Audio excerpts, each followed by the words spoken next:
All right, welcome back to part 2 of Project S10. I've had a chance to look the truck over a little bit now that I got it into my garage, and I came up with a list of 18 items that need to get addressed to make the truck safe and reliable to run. The goal is to get it ready to pass inspection here in Pennsylvania. So 18 items. I'll go along and I'll show you a few of them, but the big one is the body mounts. Okay, so here is the left front body mount, shining a flashlight on you for you. So if you can see that, it's pretty worn out. The top doesn't look bad, the top donut, but see the bottom donut's missing entirely. So that's no good. Bottom donut, and you can even see the rust in there and stuff. So, but if you can see up here, where I'm shining the light there, the actual body, the steel part around the mount attached to the body actually looks really good. So I'll lift the body up off the truck a little bit, just a couple inches. I can take a good look at that, and I'll probably spray some undercoat on there as well. You can even see the red paint, so that looks pretty good. Back here, the rear one, pretty much the same deal. The donuts are bad. The top one doesn't look totally bad. The bottom one, see all those cracks and all that? That probably won't pass inspection. So I'm going to replace that as well. Again, the body itself of the truck looks really good. And the frame looks real good on this truck as well. So I'm pleasantly surprised. So it's the same on the other side as well. Body mounts look pretty bad. The tailgate latch handle, you'll see in the next video about that. The brake lines need to be replaced all around, the hard lines, because there's a couple holes in the hard lines. The front brakes, rotors, pads, rear brakes, shoes, drums. We'll see about the wheel cylinders if they have to get replaced or not. I have a feeling maybe not. The flexible hoses for the brakes all have to get replaced. The right hand front tire, I've got a bad ball joint, so that'll have to get replaced. So here's the left front wheel. See the control arms look pretty rusted. I don't know. The ball joint doesn't seem like it's bad. I'll see if it's able to take grease or not. The front axle, actually the boots look really good, so I'm pleasantly surprised there. That actually looks like a recent axle, so that doesn't look too old. So that's good.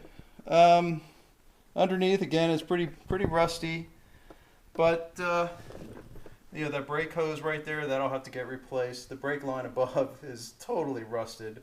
It really looks bad. I can see where somebody actually replaced part of it up there, but you know, that's the way it goes. This body mount up here, I don't know. I might.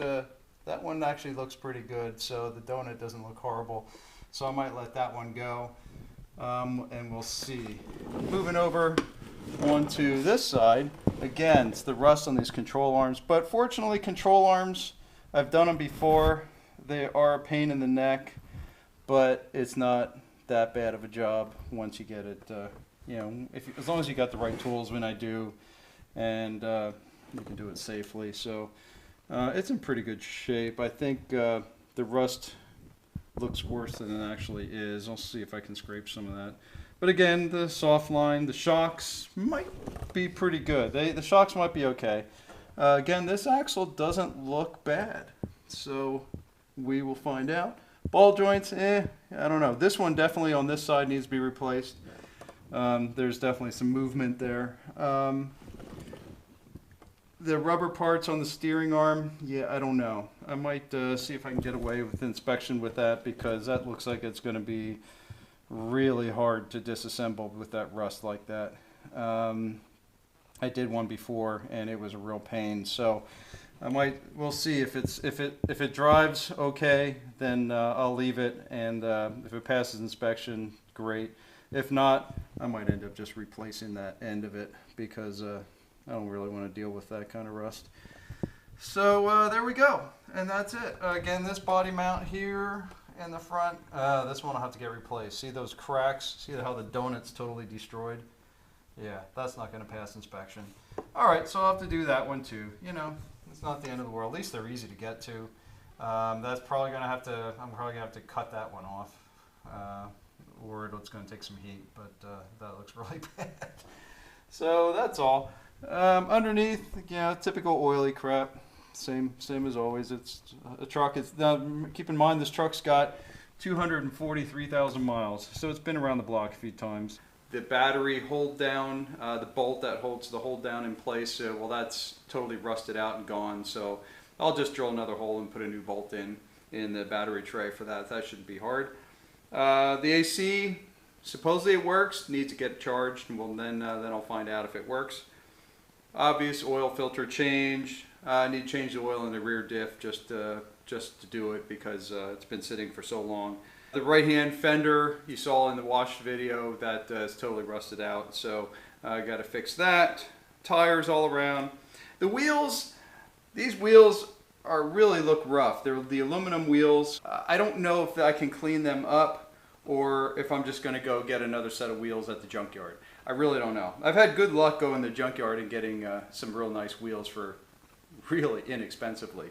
The hitch is rusted fast. It's stuck in the receiver, so I've got to get that out. I went after that with a sledgehammer the other day. That's going to take some heat, I think. Gonna have to get a torch on that.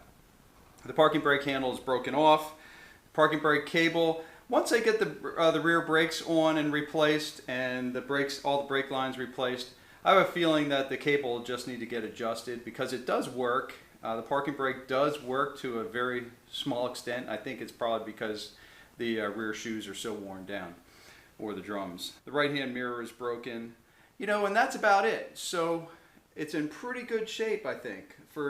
It ran 3 years ago. It was inspected 3 years ago. So it's not like it's been sitting 20 years. There's not a lot to do here, but the brake system is pretty much the biggest problem. Oh, and the fuel lines. The fuel lines look really rusty. When they get really rusty, they sometimes don't pass them. So that's where I'm at for the Project S10. I think I did pretty good on getting this truck. I paid $400 for the truck. It's got four-wheel drive. It's got AC. It's got the 4.3 engine. So, and it runs. It runs and drives. What little I was, drove it to get it up on the trailer, but the thing really sounds smooth. So we'll see, but I think I got it for the right price, and it's just going to take a little bit of labor to get it back in shape. It's not going to be very expensive in parts, and that's why I like S10s, because they're fairly easy to work on, especially the first generation like I've had before. They're very easy to work on, and this one is so close to the first generation, it's only 2 years later, that it might as well be a first gen S10 because it looks like it's going to be easy to work on. So if you like Chevy S10s, hit the like button. If you like this video as well, hit the like button. Don't forget to subscribe because I'm going to have lots more S10 videos. So I'll see you on the next video.